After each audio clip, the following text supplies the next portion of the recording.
ভাই নায়েক, আমি আমার পরিচয়টা দিচ্ছি, তবে প্রথমে ধন্যবাদ জানাই লেকচার দেওয়ার জন্য। একটা বিষয় জানাতে চাই যে আপনি এবং আহমদ দিদাতকে সবসময় দোয়া করি। আমি চেষ্টা করি আপনার এবং আহমদ দিদাতের পাবলিক লেকচার শোনার। এটা আমার দাওয়ার ক্ষেত্রে সাহায্য করে। আমার নাম হাসান, আমি একটা ফার্মাসিউটিক্যাল কোম্পানি মেডিকেল রিপ্রেজেন্টেটিভ। আমি এখানে রাজনীতির সাথে জড়িত আছি। গত বছর আমি পার্লামেন্ট নির্বাচন করেছি। ইনশাল্লাহ আমি ক্যারিয়ারে আরো দূরে যেতে চাই। আমার প্রশ্নটা শিক্ষিত চরমপন্থীদের ব্যাপারে। চরমপন্থী যুবক একটা সংগঠন আছে, এর প্রধান বিখ্যাত একজন বিশেষজ্ঞ আমাকে ফতোয়া দিয়েছে আম, একজন কাফের হিসাবে।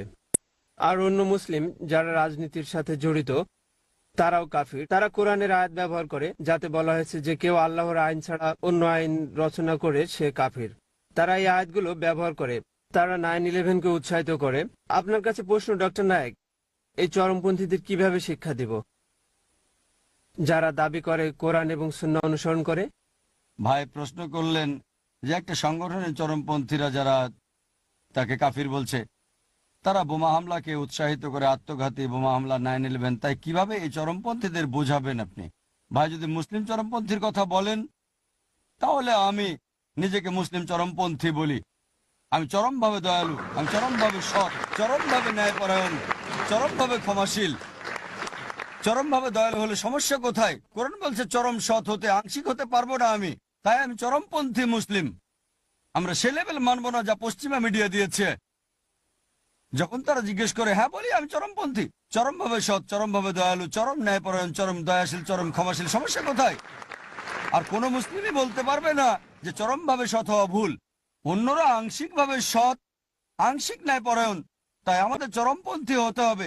যদি সে চরমপন্থী মুসলিম হয়, প্রত্যেক মুসলিমকে চরমপন্থী হতে হবে, তবে তা হতে হবে সঠিক পথে, ভুল পথে হওয়া যাবে না। আমরা চরম জালিম হব না, চরম অসৎ হব না। তাই মিডিয়া যদি বলে কিছু মুসলিম হচ্ছে চরমপন্থী, আমি বলি প্রত্যেক মুসলিমের চরমপন্থী হওয়া উচিত। প্রত্যেক মুসলিমকে মৌলবাদী হতে হবে। যদি মৌলবাদী না হন, আপনি ভালো মুসলিম হতে পারবেন না, আমলকারী মুসলিম না। তাই মিডিয়া আমাদেরকে যে লেভেল দেয়, আমরা সেই রকম না, সেরকম মৌলবাদী না, সেরকম চরমপন্থী আমরা না। আমি একজন চরমপন্থী। আপনি যেটা নিয়ে বলছেন সেটা হয়তো উগ্রতা। একজন উগ্র আর চরমপন্থীর মধ্যে পার্থক্য আছে। এখন আমি জানি না আপনি কার কথা বলছেন, হতে পারে XYZ, তাই আমার জবাব সেই ব্যক্তির ক্ষেত্রে প্রযোজ্য হতেও পারে, নাও পারে। তবে আমাদের নবীজি মুহাম্মদ সাল্লাল্লাহু আলাইহি ওয়াসাল্লাম বলেছেন যে যদি একজন মুসলিম আরেকজন মুসলিমকে কাফির বলে, তাহলে সেটা তার উপরে ফিরে আসে। তার মানে সে নিজেই কাফির হয়ে যায়। কে বলেছেন? নবীজি মুহাম্মদ সাল্লাল্লাহু আলাইহি ওয়াসাল্লাম। তাই আপনি যদি মুসলিম হন আর কেউ আপনাকে কাফির বলে থাকে, তাহলে যে বলবে সে কাফির হয়ে যাবে মুহাম্মদ সাল্লাল্লাহু আলাইহি ওয়াসাল্লামের হাদিস অনুযায়ী। যদি আপনি কুফরি কাজ না করে থাকেন, আর যদি সে প্রমাণ দেখাতে না পারে ইত্যাদি, অন্যথায় সেই কুফর তার কাছে ফিরে আসবে। এবার এই প্রশ্নে আসি যে যারা 9/11 বা লন্ডন বোম্বিংকে সাধুবাদ জানায়, তাদের কিভাবে শিক্ষিত করবেন? আল্লাহ কোরআনে বলেন, সূরা মাইদা অধ্যায় নম্বর 5 আয়াত নম্বর 32, যদি কোনো মানুষকে হত্যা করে, যদি সেটা হত্যার বদলা বা পৃথিবীতে অশান্তির কারণে না হয়, যদি কোনো মানুষকে, হোক মুসলিম বা অমুসলিম, অন্য কোনো মানুষকে হত্যা করে, মুসলিম বা অমুসলিম, যদি সেটা হত্যা বা অশান্তির সৃষ্টির কারণে না হয়, সে যেন গোটা মানব জাতিকে হত্যা করলো। আর যদি কেউ কোনো মানুষের জীবন রক্ষা করে, সে যেন গোটা মানব জাতিকে রক্ষা করলো। তাই কোনো নিরপরাধ মানুষকে হত্যা করা এটা হারাম, এটা নিষিদ্ধ। আমরা জানি যে 9/11-এ নিউ ইয়র্কের টুইন টাওয়ারে হামলার ফলে 300-এরও বেশি নিরপরাধ মানুষকে হত্যা করা হয়েছে। লন্ডন বোমা হামলায় গত বছর 50 জনের বেশি মানুষ নিহত হয়েছে। এই গত মাসে বোম্বেতে 11 জুলাই 2006 2000-এর বেশি মানুষকে হত্যা করা হয়েছে। নিরপরাধ মানুষকে হত্যা করা হারাম। ইসলামের সামান্য জ্ঞান থাকলে কেউ এই কাজ করবে না। কাজে নিন্দা করতে হবে যে ইসলামে হারাম এটা। তবে অনেক মুসলিম এই কথা বলেছে, বিশেষ করে ইংল্যান্ড এবং USA-তে প্রথম পাতায় পড়েছি। কিন্তু এটুকু বলে শেষ কেন?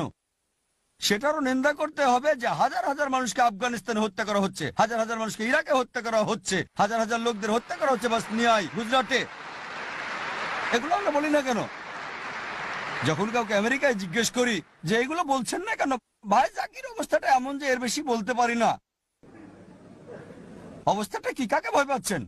আমি বোম্বে শহরে বাস করি, মাশাআল্লাহ, একটা শহর, একটা দেশ যেখানে জীবনেরও হুমকি থাকে, কিন্তু আল্লাহ আছেন, মাশাআল্লাহ, তিনি রক্ষা করেন, আলহামদুলিল্লাহ। এগুলো আপনারা বলছেন না কেন? একটু বলে থেমে যাচ্ছেন কেন? কেন? লন্ডনে বোমা হামলার চেয়ে বেশি লোককে হত্যা করা হচ্ছে, আফগানিস্তানে, ইরাকে গণহত্যা হচ্ছে, দেখেছেন এটা না? তাহলে কেন কেন চুপ করে আছেন? কাকে ভয় পাচ্ছেন? কেন? একই সাথে এরও নিন্দা করতে হবে না? নিন্দা করার সময় আসেনি। কিসের সময় আসেনি? আমাদেরকে বুঝতে হবে যা ভুল তার নিন্দা করতে হবে, যা গুজরাটের হচ্ছে তার নিন্দা করতে হবে। আর যে সকল লোকজন এখানে দায়ী যে কোনো অন্যায়ের জন্য, তাদেরকে ধরেন এবং শাস্তি দেন, কোনো সমস্যা নেই, নিরপরাধকে শাস্তি দেবেন না। গুজরাটে কাউকে হত্যা করা হলে বোম্বেতে বোমা হামলা করা হয় কেন? তারা একই সম্প্রদায়। ইসলাম এটার অনুমতি দেয় না। চিন্তা করেন, নিরপরাধ মানুষকে হত্যা করা হয়েছে বোম্বের বোমা হামলায়, লন্ডনে বা নিউ ইয়র্ক। এই নিরপরাধ মানুষগুলোর আত্মীয় স্বজনের চিরশত্রু হয়ে যাবে যারা এটা করেছে। মনে রাখবেন, বলছি না মুসলিমরা করেছে, হ্যাঁ, কোনো প্রমাণ নেই, কোনো প্রমাণ পায়নি যে লাদেন এটা করেছে। এখানে এখনো ব্রিটিশ সরকার বের করতে পারেনি লন্ডনের বোমা হামলাকারীদের। এখনো কেউ জানে না বোম্বে হামলা করেছে কে। আমি বলছি না মুসলিমরা এটা করেছে, যে এটা করে থাকুক, মুসলিম বা অমুসলিম, নিন্দা জানাতে হবে। একজন ভালো মুসলিম যে আল্লাহর কাছে নিজের ইচ্ছাকে সমর্পণ করে, সে কখনো এমন কাজ করবে না। যদি কাউকে ধরা হয় যার মুসলিম নাম আছে, হয়তো সে নকল মুসলিম, হয়তো শুধু নাম আছে আব্দুল্লাহ, সুলতান, জাকির, মোহাম্মদ, সেটা ভিন্ন বিষয়। যদি এমনটা করে, হোক মুসলিম বা অমুসলিম, তার নিন্দা করতে হবে। আর ধরেন, চিন্তা করেন, যদি কিছু মুসলিম এটাকে সঠিক বলে মনে করে, যাদেরকে হত্যা করা হয়েছে সে হাজার হাজার লোকের আত্মীয়রা ইসলামের স্থায়ী শত্রু হয়ে যাবে। তারা কিভাবে এমনটা করেন? এটা হারাম। তাদের কি দোষ ছিল? বোম্বেতে ট্রেনে করে যে লোকগুলো যাচ্ছিল, সে লোকদের কি অপরাধ ছিল? মার্কেটে যে মানুষগুলো ছিল, লন্ডনে যে টিউব বোমা হামলা, তাদের কি অপরাধ ছিল? যদি অপরাধীকে ধরতে পারেন, শাস্তি দেন, কোনো সমস্যা নেই। আর যদি তা না করতে পারেন, নিরপরাধ মানুষকে হত্যা করবেন না। ইসলাম এটার পক্ষে না। একইভাবে যখন আমাকে প্রশ্ন করা হয়, যখন অস্ট্রেলিয়ায় গিয়েছি 9/11 পরে, সম্ভবত 2002 সালে, পার্থে অবস্থিত আমেরিকার কনসাল জেনারেল, বিষয় ছিল জিহাদ এবং সন্ত্রাসবাদ। তিনি বললেন, আপনি কি ওসামা বিন লাদেনকে সন্ত্রাসী মনে করেন? বললাম, দেখেন, ওসামা বিন লাদেনকে চিনি না, তার সাথে দেখাও হয়নি, সে আমার বন্ধুও না, শত্রুও না। যদি মিডিয়া, বিবিসি, CNN থেকে বলতে হয়, তবে কোরআন বলছে সূরা হুজুরাত অধ্যায় নম্বর 49 আয়াত 6, যখন কোনো বার্তা পাবে প্রথমে তা যাচাই করো আরেকজনকে বলার আগে। বিবিসি আর CNN যা বলছে তা আমি বিশ্বাস করতে পারি না। তাই আমি জানি না বিন লাদেন ভালো না মন্দ, আমি জানি না আল কায়েদা আছে কি না। আমি একটা লেকচারও দিয়েছি, সন্ত্রাস কি মুসলিমদের জন্য, বার্মিংহামের NEC-তে। সেখানে আমি বলেছি, যদি US সাইটে যান, US department of justice on info please, সেই সাইটে দেখবেন অনেক সন্ত্রাসী সংগঠনের নাম আছে, 50 ভাগেরও বেশি হচ্ছে মুসলিম, যেগুলোর মধ্যে উলফা ইন্ডিয়াতে 749টা আক্রমণ করেছে গত 16 বছরে। যে কোনো সন্ত্রাসী সংগঠনের চেয়ে বেশি, কিন্তু তাদের নাম সেখানে উল্লেখ নেই। কেন? আল কায়দা 28টা আক্রমণ করেছে, সবগুলোই সন্দেহের উপরে, কোনোটারই প্রমাণ নেই। উলফা 749টি আক্রমণ, সবগুলো প্রমাণিত, কিন্তু তাদের সাইটে উল্লেখ নেই। আমি জানি যদি আমাকে 1 নম্বর সন্ত্রাসীর নাম বলতে হয়, আমি বলেছি 4 বছর আগে, 1 নম্বর সন্ত্রাসী জর্জ বুশ।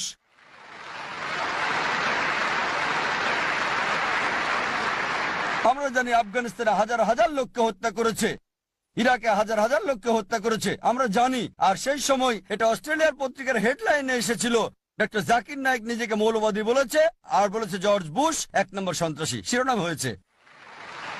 আর এখন এটা কমন, সবাই অহরহ বলছে জর্জ বুশ সন্ত্রাসী। সে সময় ছিল এটা নতুন। এখন পত্রিকা পড়লে দেখবেন অহরহ সবাই বলছে। একটা জরিপ হয়েছিল কয়েক মাস আগে, তারা 3টা অপশন দিয়েছিল। 1 নম্বর ওসামা বিন লাদেন, 2 নম্বর সাদ্দাম হোসেন, 3 নম্বর জর্জ বুশ। 1 নম্বর সন্ত্রাসী কে? আর কি জানেন সবচেয়ে বেশি ভোট কার দিকে পড়েছিল? সর্বোচ্চ ভোট পড়েছিল জর্জ বুশের দিকে। অমুসলিম, অমুসলিম, মুসলিম না। জরিপটা পৃথিবীর বিভিন্ন অঞ্চলে করা, সবচেয়ে কম ভোট 73% পড়েছিল, আর সর্বোচ্চ ভোট 78%। সন্ত্রাসীদের নির্বাচনে জয়ী। এখন আর এটা এমন কিছু না, এখন সবাই অহরহ বলছে, কারণ তারা জেনেছে, এমনকি অমুসলিমরা, আমেরিকানরাও বুঝতে পেরেছে সবকিছুই ছিল সাজানো। কে করেছে আমি জানি না, তবে যদি আমাকে জিজ্ঞেস করেন কে করেছে, কিছু লোক বলে এটা ভেতরের ঘটনা। যেই করুক, যেই করে থাকুক, এই কাজটাকে নিন্দা জানাতে হবে। নিরপরাধ মানুষকে হত্যা করতে পারবেন না, তাই আপনাকে বুঝতে হবে যে বলে থাকুক এগুলো সঠিক কাজ, তারা সম্পূর্ণ কোরআন এবং সুন্নাহর বিরোধী। প্রমাণ দিতে বলেন, কোরআনে কোথাও বলা হয়নি। যদি অপরাধীকে ধরা যায় আর শাস্তি দিয়ে থাকেন ঠিক আছে, কিন্তু নিরপরাধ মানুষকে হত্যা করতে পারবেন না। আপনাকে অনেক ধন্যবাদ।